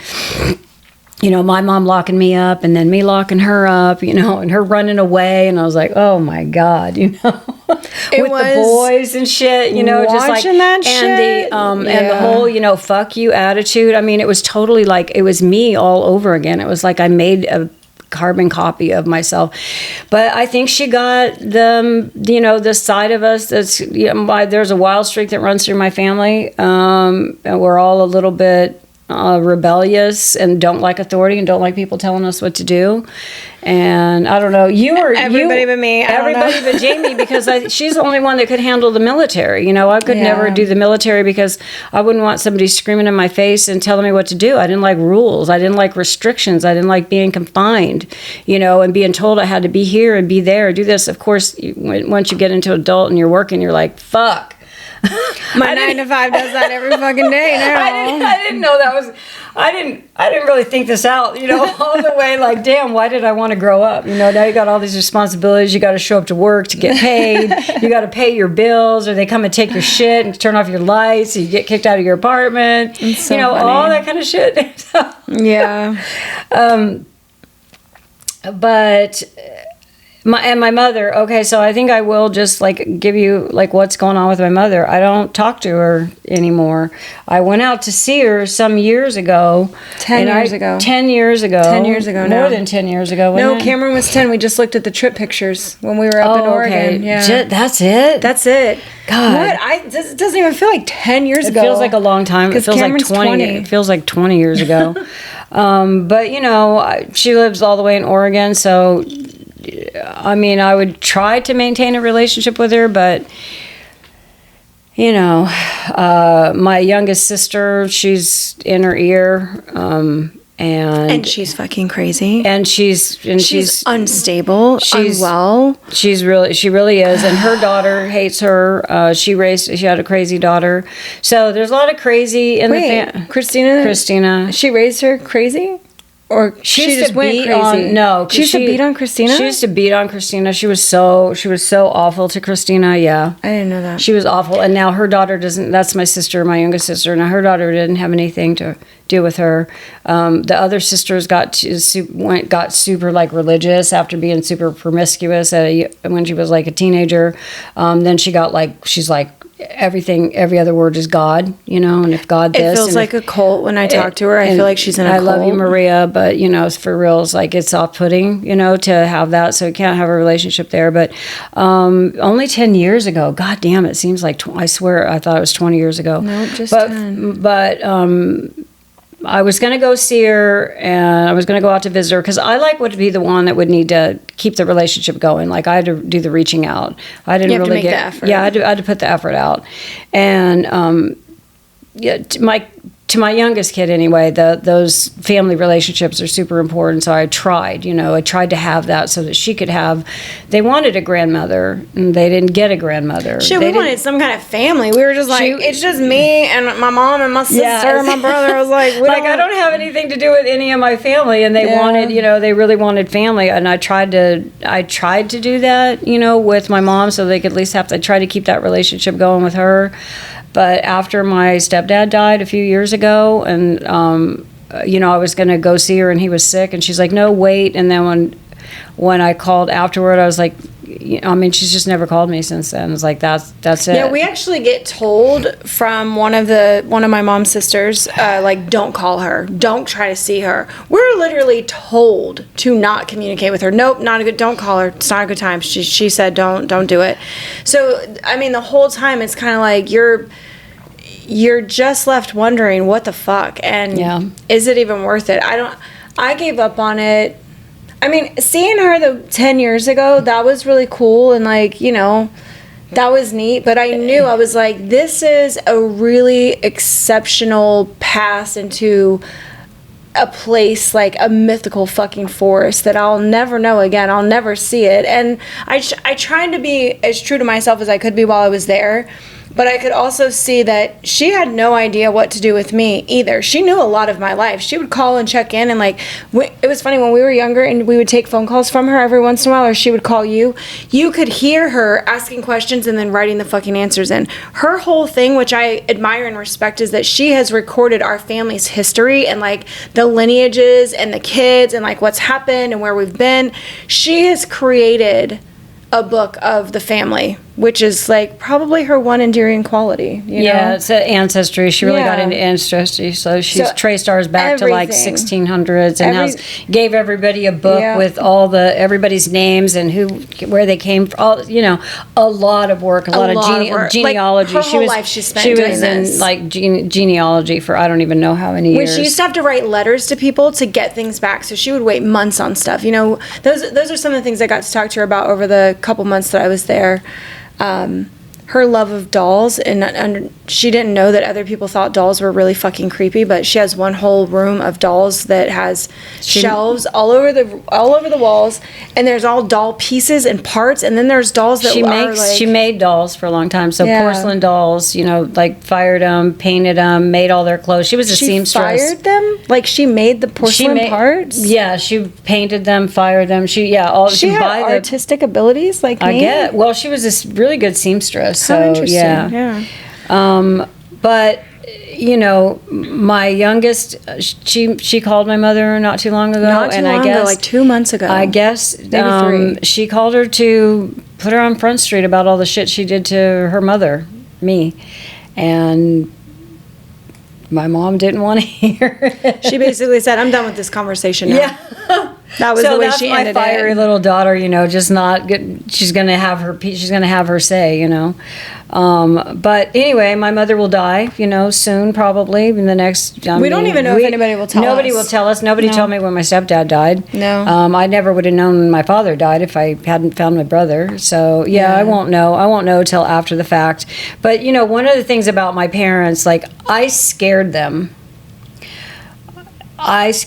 Because of the life that I lived. They were afraid of me, and they were afraid of your dad, because we lived in a world that they didn't understand. This was the 80s. If you need to know anything about what was going on in the 80s, Rick and I were doing all the things that was going on in the 80s, and I won't elaborate because you can read into that what you will. I remember MTV on the TV all the time. But the life that they lived with their little suburban, their suburban life. They were definitely the white picket fence family. They were afraid of the people that might be around us or what might happen. They were afraid that my husband, I was married to their dad. They were afraid he might do something, violent. Violent. Yeah. They were afraid of violence. They were afraid of, and I think. So they were afraid because the life that I lived was so vastly different from the life that they knew, from anything that they knew. And all they knew about people like me was that, they end up. Do you know what my parents told me? they really thought that I was going to end up on a street corner. That's what they told me. Classy. Yeah. Classy. I mean, they're like, you know, we're just, and I can't remember when this was like, I was much older. By this time I like had a career, you know, I'd been married. I'd pulled myself up out of all the shit that I was in. It was probably in my 40s when it was like, yeah, we used to think that you would end up on a street corner. And I was like, Katrina the hooker. I mean, even if you thought, I was like, well, it's probably lucky that that I didn't end up on a fucking corner. Well, you know what I think to that? Like, what played in my head first is immediately like, yeah, no thanks to you, motherfuckers. Right. Like, you didn't help me not end up on a corner ever. You know, because I was fucking resourceful and smart, and I wasn't gonna. That was gross to me. Like I had a friend who did that, you know, like go down to fancy hotels in San Diego and hook up with dudes for money. And I was going to do it with her one time because I needed money. And I was like, I can't just fuck old men. I was like, oh, that was so gross to me. So I couldn't, you know, I was like, yeah. So that wigged me out, you know, thinking about doing stuff. I was like, oh, God, that's fucking gross.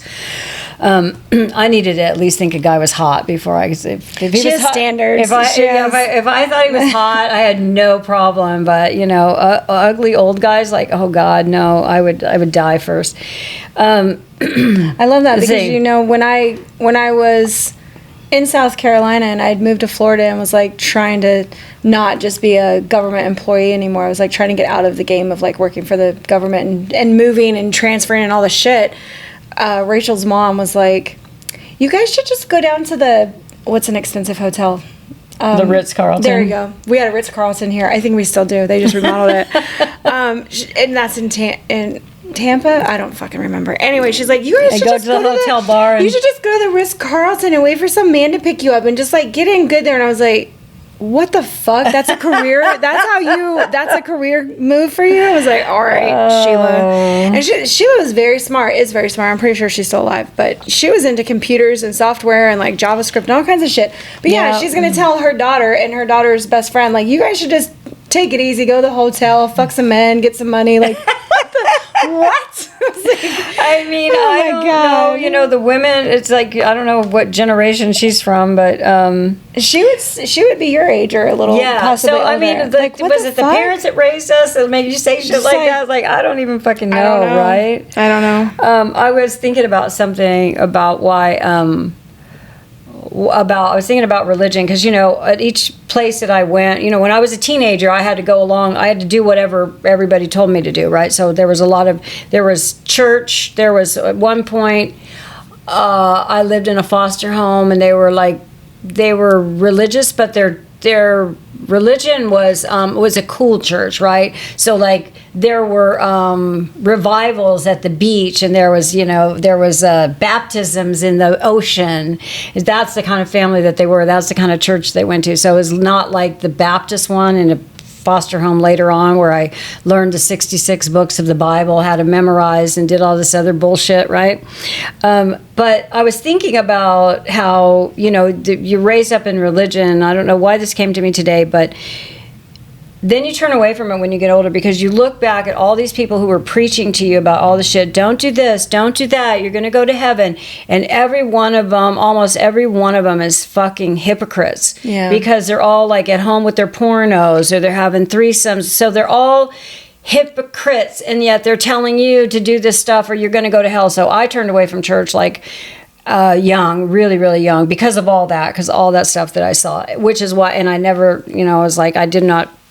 There were a couple times in my life where I like tried to go back to church for the community of it, and I took the kids, but it never lasted for me because it's, you know, it was like I can't with religion, but I can with this. And I guess what I'd like to do is try to come back to like somewhere where the point of this, the topic of this was abandonment, and I think a lot of us experience that in, you know, in one way or another, mm-hmm. Or we also experience some other event as children that cause us to feel worthless. unlovable. And so we're always struggling throughout, and I struggled like throughout my life and picked not good men, picked men that I was trying to heal, trying to build something, trying to prove your worth, trying to prove my worth. Stuck around with guys who didn't treat me well,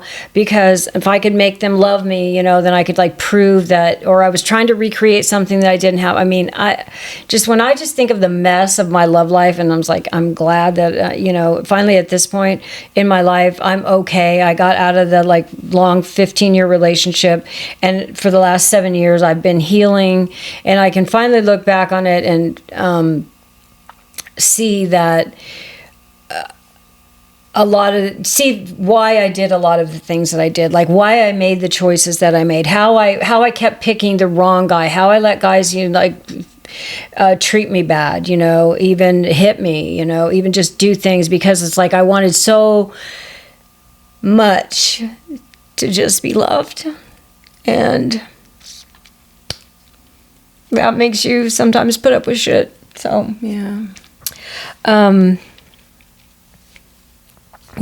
so anyway, I'm healed. I feel like I'm healed now. Well, you've processed a lot of it. You've analyzed it. You've reflected on it. You've done a lot of shadow work around it. Well, it doesn't. It's not a story that I tell anymore. So that I realized some time back that I quit telling that story. You know, because I used to tell the whole story of like the whole story from 11 to 16 for sure. I told that story for a lot of years because I identified, and you know, probably all through my 20s with the people that I would meet, the people that I would be involved with, my friends. You know, they all knew that because it was like, it was so close to still, you know, it was not very many years in the past. And so it was all still really fresh. And, but at some point I stopped telling the story. I stopped saying it. And when I realized, I was like, that's good. You know, I think that's good. You don't need to, you've said it enough, and it's enough time has gone by, and you can look back on it and say, yeah, those things happen, but I'm okay. And, you know, if there's anything that I can say about all the shit that I went through, the one thing that it gave me was fucking resilience. The one thing that it taught me was that I could fucking survive anything, because I have survived more shit in my life and situations in my life where, you know, maybe I shouldn't even, I don't think that, I mean, hitchhiking across country was probably one of the most dangerous things that I did. But I survived them all, you know, and I raised kids, and I have good kids, you know, my kids are good. They're good people. We're good humans. And they're loving, and they love me, and I love them. And so, you know, I feel like I can look at it all now, and now I have grandchildren, you know, and so I'm like getting to be the grandmother that my children never got. And that's something that, now you're gonna make me cry, because all the things that you do for Cameron is just like we never had that. That's how I'm changing that, because they didn't get a grandma, and I didn't have a grandma either, because my mother didn't have a relationship with her mother, so I never, except my dad's grandma, you know. But fuck, that point I wasn't even.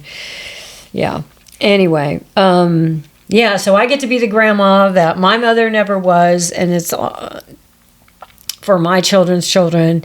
And there's something, you know, that has value, that has worth, that's a good thing to leave. That's a good legacy for me to leave. So do you see your worth now? I do, yeah. It's still, to say it's still painful a little bit, because of course I'm talking about all this shit, but I think so.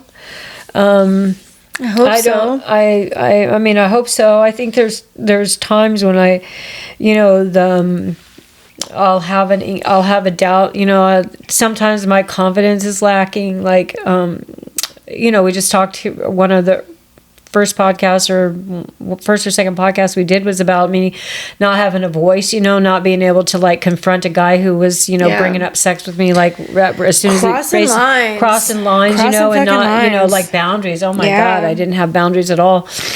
Yeah. And so, you know, I'm still there. It still comes up, you know, the shit from them. It comes back in your face where you're like, okay, I didn't learn that skill, or I'm trying to learn that skill, or my voice was taken from me, or my voice was squashed because, you know, like my mother was like the iron fist, right, on top of me when I was, when I was age 3 to 10, pivotal years, you know, when you're raising a kid. That's a time, man. I did so much stuff with my kids. I made my kids costumes. I tried to make my kids' lives when they were so much fun. I used to make peanut brittle and I mean, I can think of they have core memories of me being, and I don't have any of that from my own mother. Nothing. I have nothing like that.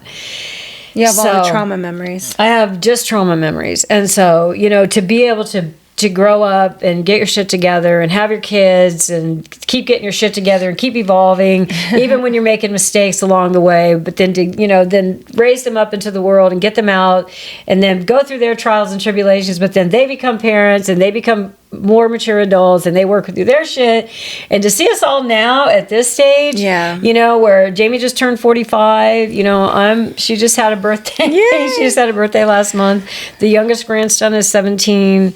The two older ones are 20. You know, Jolene's going to be 40 this year, and everybody's good, you know, and we just got together. We just all got together last night and celebrated the February birthdays at my son's house and played pool and had banana splits. And so making those memories and all the memories that I didn't get when I was, so I'm, you know. Yeah, the way she talks about everything that we've just done, that shit was fantasy life for, like, growing up. Like, that's not the way life was. Life was hard. It was never fun. You had to struggle. There was this. You were always working towards something. Like, you were always under pressure of something. And we're all finally at this place where it's not like we don't have problems. We have problems, but we've learned to work together with them. We can lean on each other. There's something that has come back around because we spent years apart. Like, I was gone from you guys for a long time. Yeah. And with you moving here and then John moving here, and like, yeah, we all moved, you know, in the last 5 years, we've all moved to the same area. So we're like a mile apart from each other. Didn't he come only a year after you? So it's been 6 years. Okay. 6 years. Yeah. Like, this has been fucking phenomenal because it does not eliminate problems from our life, to say the least. You know, I think people have always asked me this with witchcraft. Well, why don't you just do a spell for that? Why don't you just fix things? Well, that's not the fucking point of doing spells and witchcraft and rituals and stuff. It's like you still have to live the life. You still have to do the things. You still have to go through the lessons because your soul came here to learn something, and we're still learning. But what we do now is we handle it better. We don't react in such a base mode of survival and like, fuck you, I'm going to get mine. I'll fuck everybody over. I'm going to lie, steal, cheat. What you act in now a more evolved way because you've gone through the lessons, because now you know that you don't have to do it that way, that there is another option.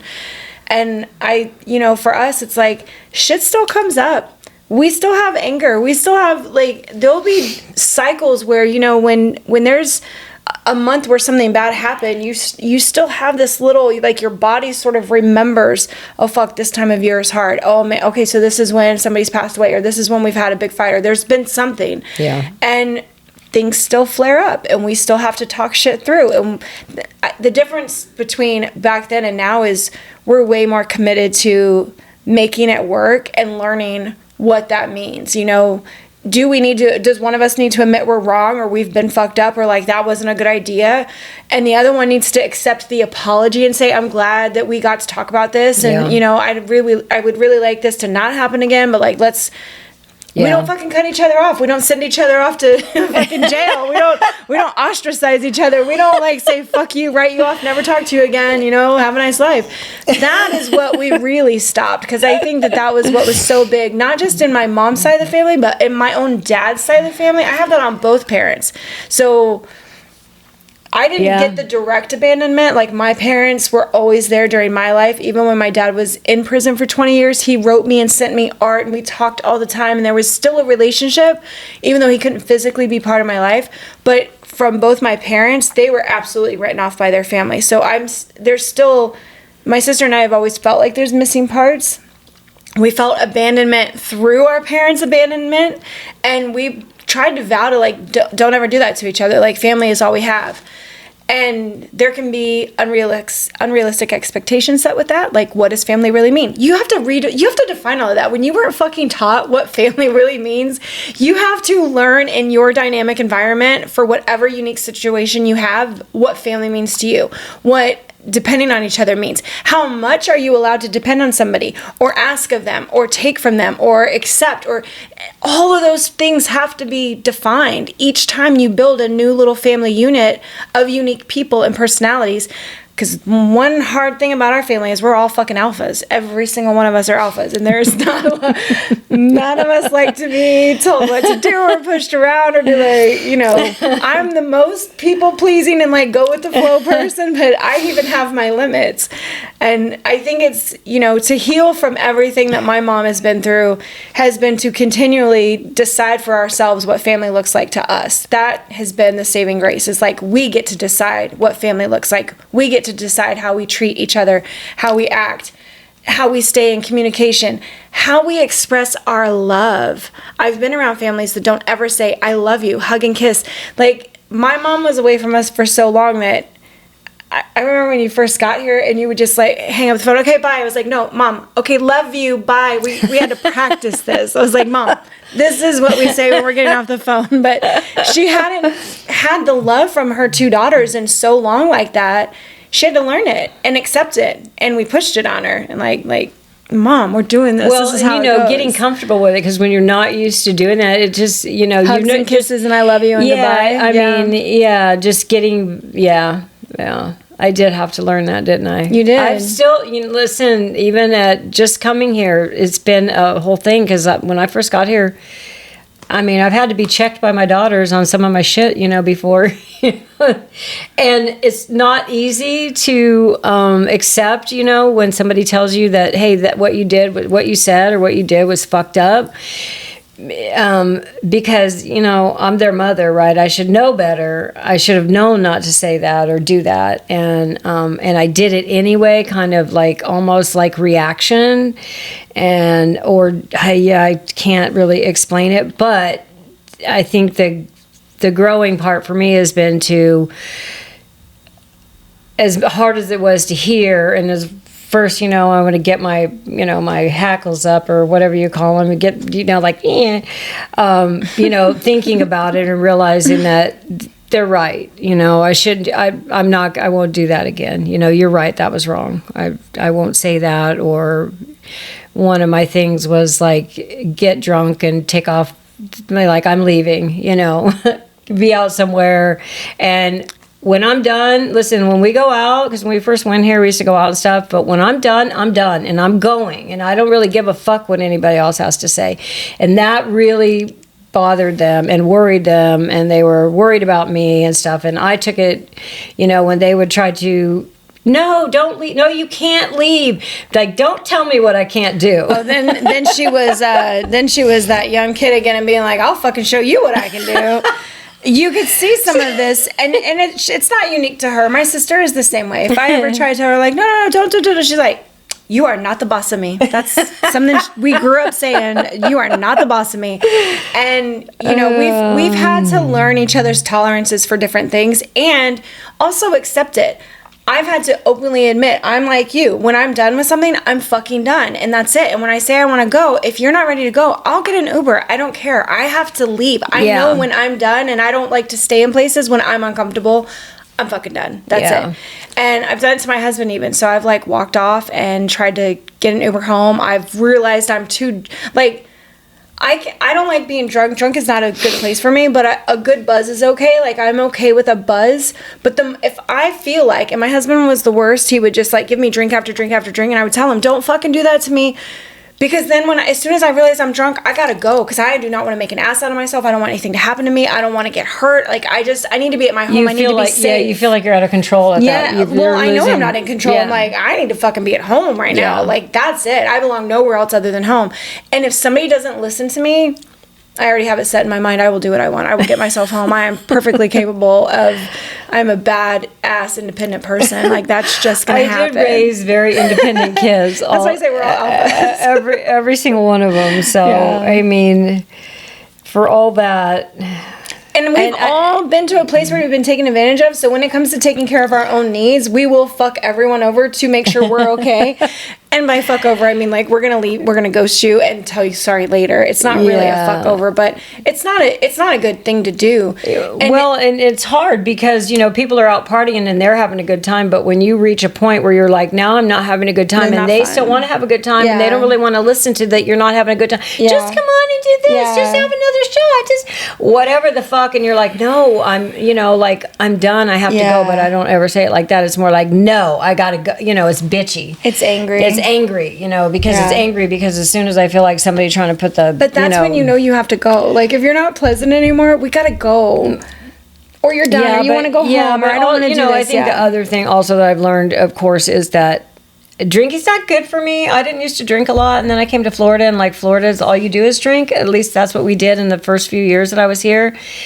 Everything we did had drinking involved in it. Every single thing. I also, since my mom didn't drink, she didn't know how to sip a drink.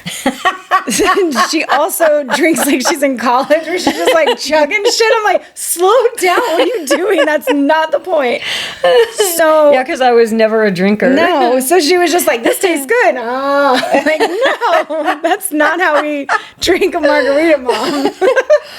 Shit. Lots of fun, but lots of lessons. And I mean, I guess that's why I was saying, like, when you find your family, whatever that looks like, whatever dynamic that is, you do have to be really honest about what your needs and desires are, what your wants are, what is your non-negotiables, because that has to be set. All those things for healthy relationships within family dynamics. You need to know your boundaries. Yeah, you really do, and you have to be able to find a way to express them in a way that is, you know, firm but not mean and not hurtful to the person, because this is, you know, the thing that I guess I have to remind myself is like, I love this person. You know, this is my child. I love this person. And so, you know, to come from that, to try to approach it in that way. And it can be hard because sometimes the boundary that needs to be set, it's a delicate, you know, it's like this really, almost no matter how you're going to say it, it's going to, you know, somebody's feelings are going to get hurt because it's just something that's like, you know, I don't like that, and I don't want you to do that. And they're like, but why? But why don't you want to? You know, I'm a homebody. You know, I'm a 6, so everything is about the home and the hearth for me. And I'm comfortable at home. I don't want to be out a lot. I have kids that like to go out and party and be out in crowds and stuff like that. And that was okay for a while. I could tolerate it when I was drinking, but now I'm like, no, I'd rather be home because people are assholes, and I just don't want to be in the shit. You know, I don't want to be in the mix, and people aren't very nice, and so fuck it. Let me just stay in my little kingdom here, queendom.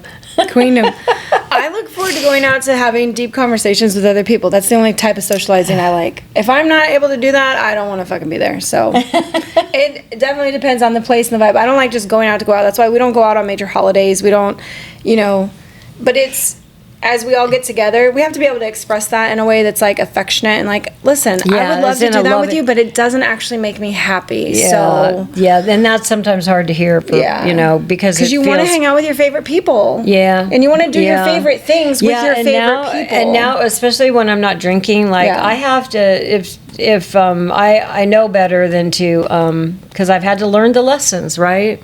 I've had to have the experience that didn't turn out well, that when I'm not drinking and everybody else is drinking, like, yeah, you know what? Once I see it going to a certain point or past a certain point, I know it's time for me to go. I need to go home because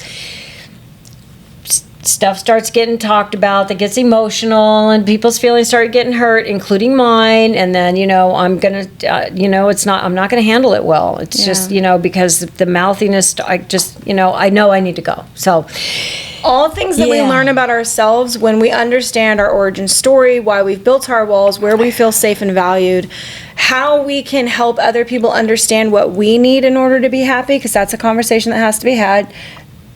Anytime you have a relationship where it is more than just you, yourself, and I, you have to consider that you are working with a whole nother ass person's feelings, emotions, and their origin story and things they've been through and the way that they see the world, like the lens that they're looking through.